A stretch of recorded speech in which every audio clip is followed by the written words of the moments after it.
Good morning मेरे प्यारे विद्यार्थियों। उम्मीद है कि तुम अपने घर पर सुरक्षित हो। देखो मेरे प्यारे विद्यार्थियों, हमारी पहली कविता हो गई है। दूसरा पाठ है लक्ष्मी, लेकिन वो ओमिट है और इसके लिए मैं उसे तुम्हें पढ़ाने वाली नहीं हूँ। अगर बोर्ड ने कहा कि वो हमें अभी सिखाना है तो मैं अंत में तुम्हें सिखाऊंगी। ओके, तो आज हम पढ़ने जा रहे हैं हमारा तीसरा पाठ, वाह रे हमदर्द। वाह रे हमदर्द, हमदर्द यानी कि हमारा दर्द समझने वाला, हमसे सहानुभूति दिखाने वाला जो होता है वो हमदर्द होता है। इस पाठ के लेखक है हमारे घनश्याम अग्रवाल जी। उनका जन्म 1942 में अकोला महाराष्ट्र में हो गया है। अभी महाराष्ट्र में उनका जन्म हो गया है, इसके लिए ये हमारे लिए गर्व की बात है। ओके, अभी देखो मेरे प्यारे विद्यार्थियों, वो जब स्कूल में पढ़ते थे या कॉलेज में थे तभी उन्हें लेखन में बहुत रुचि थी, यानी कि वो बहुत लिखते थे। तभी जब छोटे थे तभी से वो लेखन कार्य कर रहे हैं और अपने आसपास इर्द गिर्द जो भी कुछ घटनाएं घटित होती है उन घटनाओं के आधार पर वो हास्यात्मक ढंग से उस घटना को ढालते थे, हंसी मजाक करते थे, कॉमेडी करते थे और इसके लिए उसे हास्य व्यंग्य कवि के रूप में भी वो बहुत प्रसिद्ध है या लोकप्रिय हो गए हैं। ओके, अभी देखो उन्होंने गद्य संबंधी में क्या कहा है। प्रस्तुत हास्य व्यंग्य निबंध में लेखक ने दुर्घटना के माध्यम से विनोद को बड़े ही रोचक ढंग से व्यक्त किया है। हमदर्दी भी कभी कभी किस तरह पीड़ादायी बन जाती है, यह बहुत ही सुंदर तरीके से दर्शाया है। रोचक ढंग से यानी कि प्रभावी ढंग से या सरलता से। ओके, और हमदर्दी हमारे दर्द में शामिल होने वाले आते हैं, लेकिन उनकी ये हमदर्दी जो होती है ना वो कभी कभी क्या होती है, हमें पीड़ादायी यानी कि पीड़ा देने वाली बन जाती है। और लेखक ने उसका सुंदर तरीके से वर्णन किया है। तुम्हें पता होगा कि हमारी भारतीय परंपरा कैसी है, हमारी भारतीय संस्कृति कैसी है कि हमारे रिश्तेदार या कोई मरीज़ अस्पताल में भर्ती हो तो हम उसे जाके मिलते हैं। हमें ऐसा लगता है कि हम उसकी पीड़ा को कम करने जा रहे हैं। ये सही बात है कि हमारे आसपास जो पड़ोसी है बीमार उससे ग्रस्त है, तो इन बीमारियों के कारण वो अस्वस्थ रहते हैं तो हम जाएंगे तो उसे स्वस्थ मिलेगा। लेकिन हमें इस बात पर भी ध्यान देना है कि किस समय में हमें जाना है। हम कभी कभी बिना सोचे समझे असमय चले जाते हैं और उसका दर्द कम करने की बजाय उनका दर्द बढ़ा के आते हैं। कभी कभी तो ऐसा होता है कि अगर कोई बीमार व्यक्ति को उसके बारे में, बीमारी के बारे में पता ही नहीं होता, लेकिन आजू बाजू के लोग उसके पास जाते हैं और उन्हें बता देते हैं कि अरे इतनी बड़ी बीमारी का आप शिकार हो गए हो, तो बेचारा इतना डर जाता है कि 2 साल वो जीवन बिताने वाले होते हैं, लेकिन 2 महीने में ही उनका अंत हो जाता है। तो इसलिए देखो, हमदर्द होना अच्छी बात है, लेकिन हमारा दर्द जो है दूसरों का दर्द जो है उसे समझने की कोशिश करनी चाहिए। उन्हें हमें सहारा देना चाहिए, ना कि उसे परेशान करना चाहिए। लेखक के साथ भी ऐसी दुर्घटना हो गई है कि उनकी टांग टूट गई है। लेखक को सख्त ज़रूरत है आराम की, लेकिन ये जो उसे मिलने आते हैं इनके कारण लेखक बहुत बेचैन है, अस्वस्थ है और उन्होंने बताया है कि उनके कारण मेरी पीड़ा जो है वो कम नहीं हो गई है बल्कि बढ़ गई है। ओके, तो लेखक अन्य क्या बातें कहते हैं हम पढ़ेंगे इस पाठ में, वारे हमदर्द। ओके, सबके सामने तुम्हारा टेक्स्ट बुक होना ज़रूरी है, हाथ में पेन और पेंसिल होनी चाहिए। मैं यहाँ से जो शब्दार्थ तुम्हें बता रही हूँ, तुम्हें क्या करना है, नोटबुक में उसे लिखना है। चलो मैं पढ़ रही हूँ, देखो। उस दिन जब मैं पूंजीवादी और समाजवादी अर्थव्यवस्था पर भाषण सुनकर आ रहा था तो सामने से एक कार आ रही थी। भाषण से प्रभाव मेरी साइकिल को अधिक जोश आया था या कार को गुस्सा अधिक आया, यह मैं निश्चित रूप से नहीं कह सकता, किंतु मेरी साइकिल और वह कार जब करीब आए तो विरोधियों की तरह एक दूसरे को घृणा की नज़रों से देखते हुए आपस में जा भिड़े। मैंने खामखा पूंजीवाद और समाजवाद के झगड़े में टांग अड़ाई, फलस्वरूप मेरी टांग टूट गई। दुर्घटना के बाद आज भी इंसानियत कायम है, यह सिद्ध करने के लिए कुछ लोग मेरी तरह दौड़े। अभी देखो लेखक क्या कहते हैं कि उस दिन यानी कि एक दिन लेखक ना भाषण सुनने के लिए गए थे। अभी कौन से विषय पर उन्होंने भाषण सुना है? पूंजीवादी और समाजवादी अर्थव्यवस्था पर, इकोनॉमी पर। ओके, पूंजीवादी यानी कि जिसके पास ज़्यादा धन होता है वो, समाजवादी यानी कि जिसके पास धन कम होता है उसे कहते हैं समाजवादी। तो उन दोनों की अर्थव्यवस्था पर भाषण सुनकर हमारे लेखक आ रहे थे। अभी भाषण के प्रभाव से मेरी साइकिल यानी कि लेखक के पास साइकिल है, इसका मतलब लेखक धनी नहीं है, वो गरीब है। तो साइकिल जो है वो समाजवादी अर्थव्यवस्था का प्रतीक है। और कार ये पूंजीवादी, क्योंकि किसके पास कार रहती है? जिनके पास ज़्यादा धन होता है, जो धनिक होता है उसके पास। तो देखो यहाँ पे साइकिल और कार दोनों जो है वो सामने, दोनों को गुस्सा आया था, दोनों सामने से आ रहे थे। लेकिन देखो लेखक क्या कहते हैं कि मेरी साइकिल और वह कार जब करीब आए, करीब यानी कि पास आए, तो विरोधियों की तरह, विरोधिया यानी कि दुश्मन की तरह एक दूसरे की घृणा की नज़रों से देखने लगते हैं। फिर घृणा यानी कि नफरत करना, यानी कि सामने कार है और साइकिल है, दोनों एक दूसरे को बहुत नफरत से देख रहे हैं। फिलहाल तुम्हें पता है कि हमारे समाज में भी ऐसा होता है कि गरीब वर्ग जो है और अमीर वर्ग जो है उन दोनों की आपस में कभी जमती नहीं है। अमीर वर्ग हमेशा क्या करता है?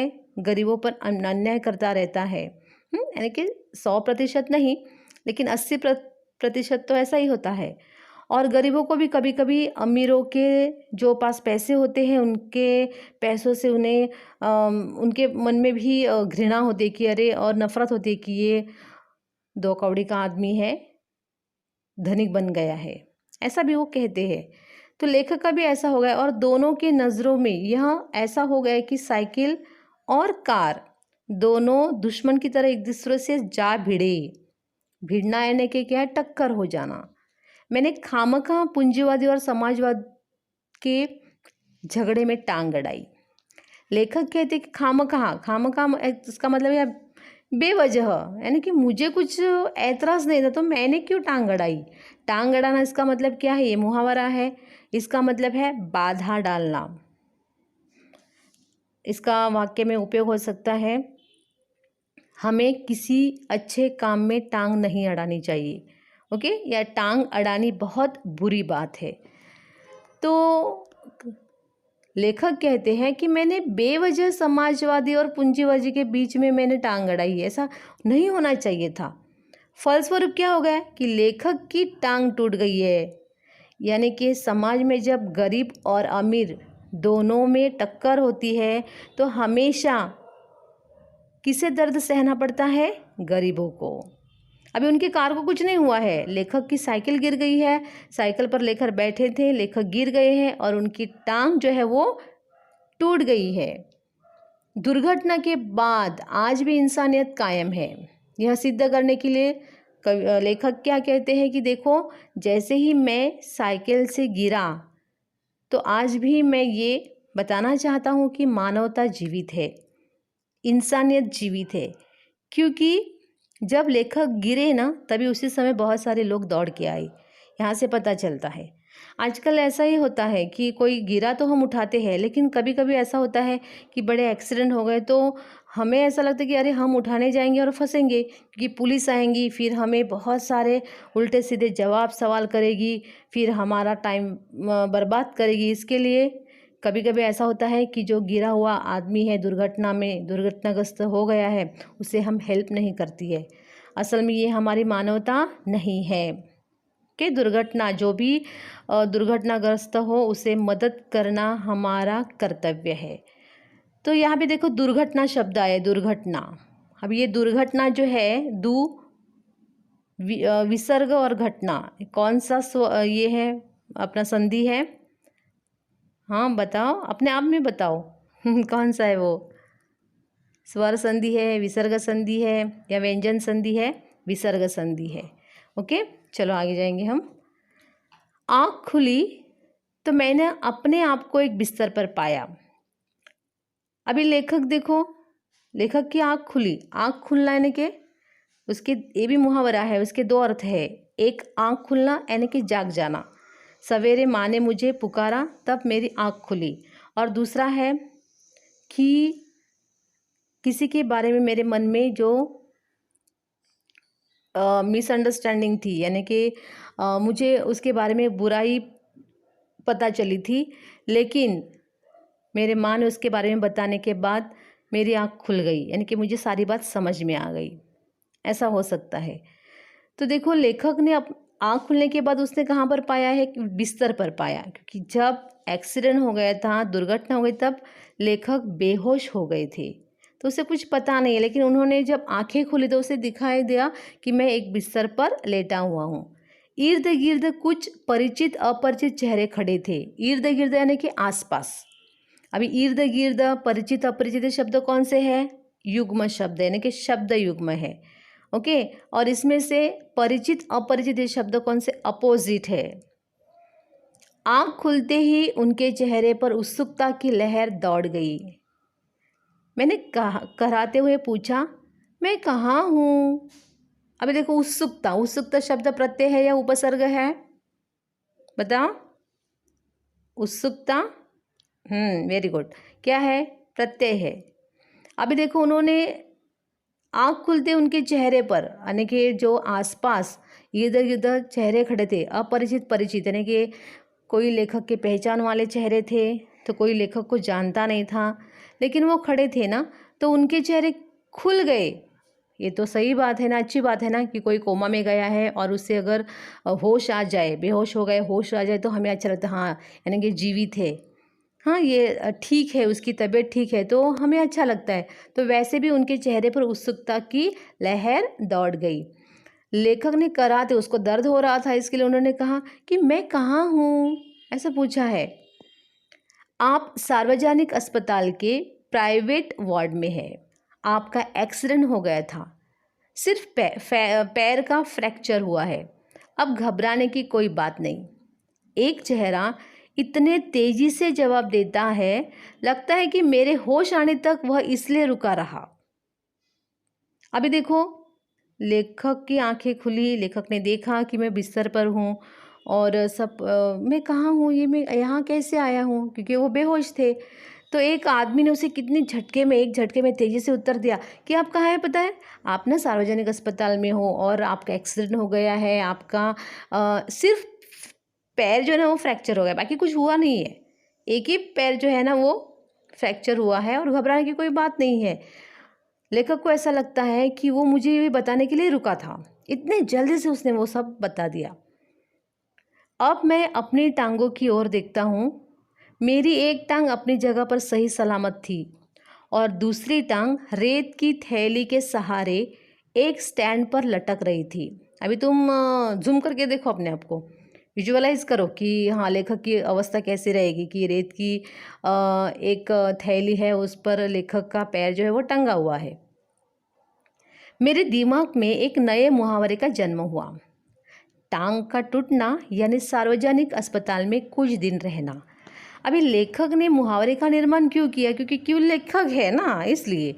अभी टांग का टूटना और सार्वजनिक अस्पताल में भर्ती होना, तो लेखक यहाँ पे बताना चाहते हैं कि अस्पताल में हम जाते हैं तो खुशियाँ मनाने नहीं जाते हैं कि चलो हम बहुत अभी लॉकडाउन है, हमें बहुत घर पर बैठकर हम आलस्य हो गए या हमें कंटाला आ गए, चलो हम अस्पताल में जाएंगे, घूम के आएंगे, 2-4 दिन रहेंगे और 2-4 गोलियां खाएंगे, इंजेक्शन लगाएंगे और फिर घर आ जाएंगे।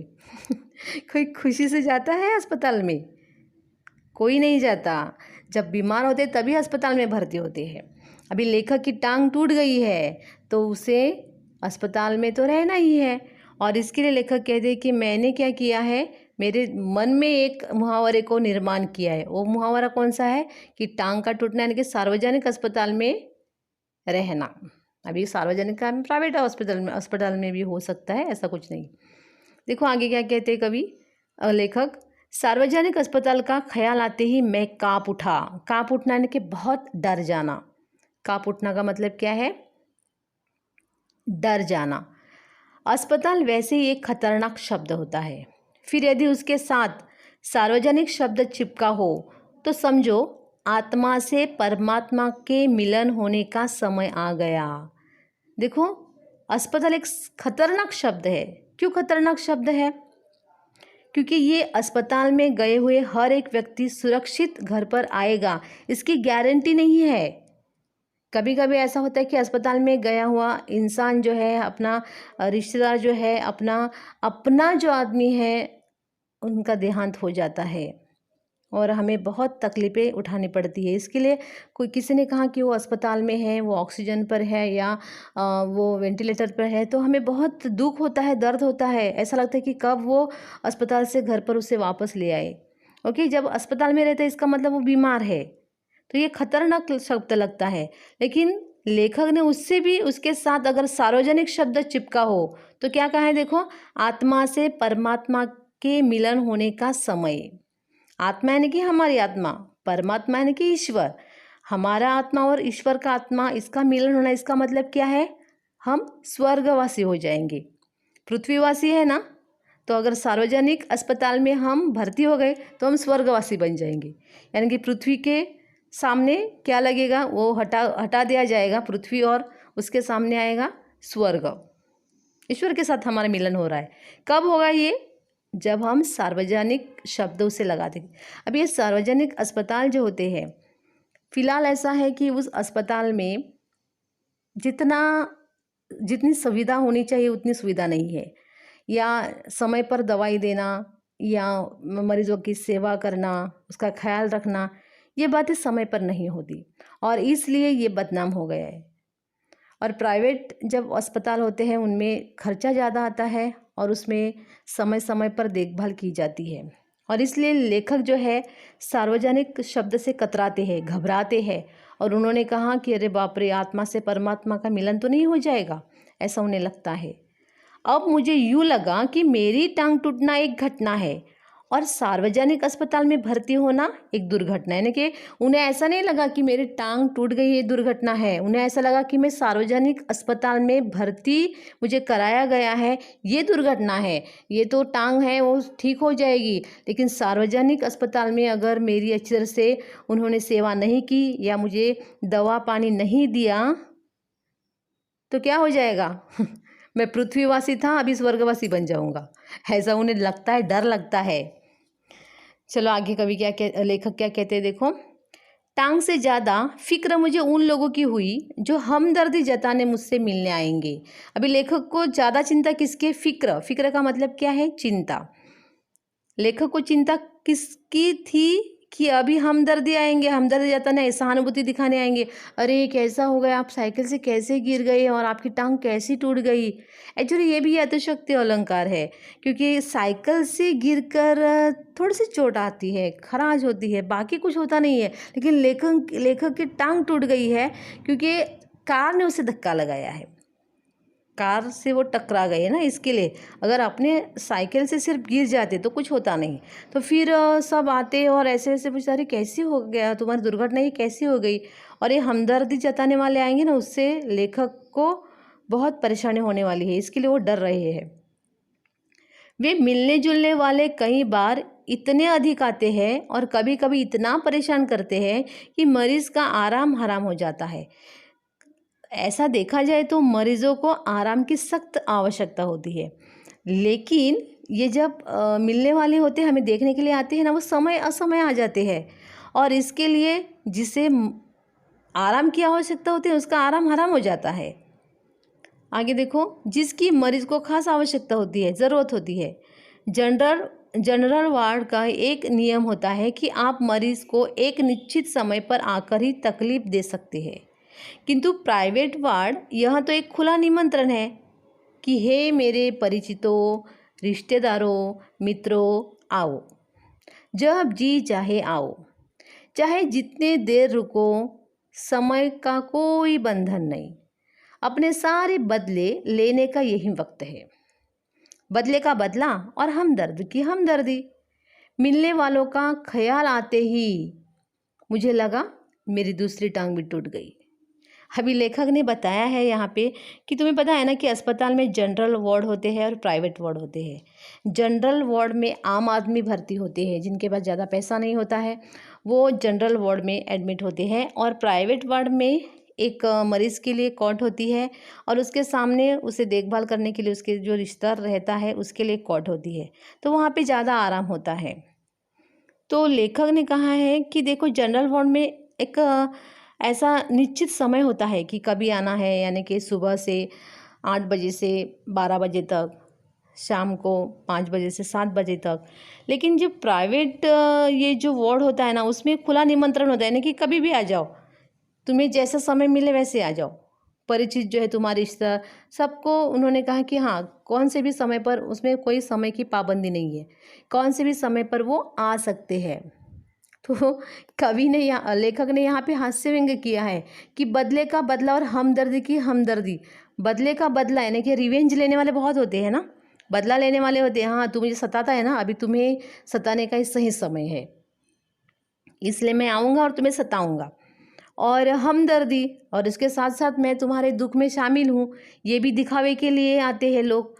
तो लेखक को ऐसा लगा कि अरे बाप रे, ये मिलने वाले आ जाएंगे ना, तो ऐसा लगा कि मेरी दूसरी टांग भी टूट गई है, यानी कि मुझे मेरा दर्द है ना वो और बढ़ गया। ऑलरेडी मेरा एक टांग मेरी टूट गई है तो मुझे दर्द हो रहा है, लेकिन ये ऐसे मिलने वाले रिश्तेदार या परिचित आएंगे और मुझे तंग करेंगे, परेशान करेंगे, तो मुझे इतना दर्द होगा कि जैसे कि मेरी दूसरी टांग भी टूट गई हो। ओके, आगे देखो। मुझसे मिलने के लिए सबसे पहले वे लोग आए जिनकी टांग या कुछ और टूटने पर मैं कभी उनसे मिलने गया था। मानो वे इसी दिन का इंतज़ार कर रहे थे कि कब मेरी टांग टूटे और कब वे अपना एहसान चुकाए। इनकी हमदर्दी में यह बात खास छिपी रहती है कि देख बेटा, वक्त सब पर आता है। देखो उन्होंने कहा है कि लेखक को मिलने के लिए जो आए थे, तो सबसे पहले कौन आए थे कि लेखक के परिचितों में से या रिश्तेदारों में से जिसकी टांग टूटी हो या जो बीमार है, अन्य बीमारियों से बीमार थे या अन्य कुछ उनके साथ दुर्घटना हो गई है और लेखक उनसे मिलने गए हैं। तो मानो उस दिन का इंतज़ार कर रहे थे। इंतज़ार करना, प्रतीक्षा करना, राह देखना।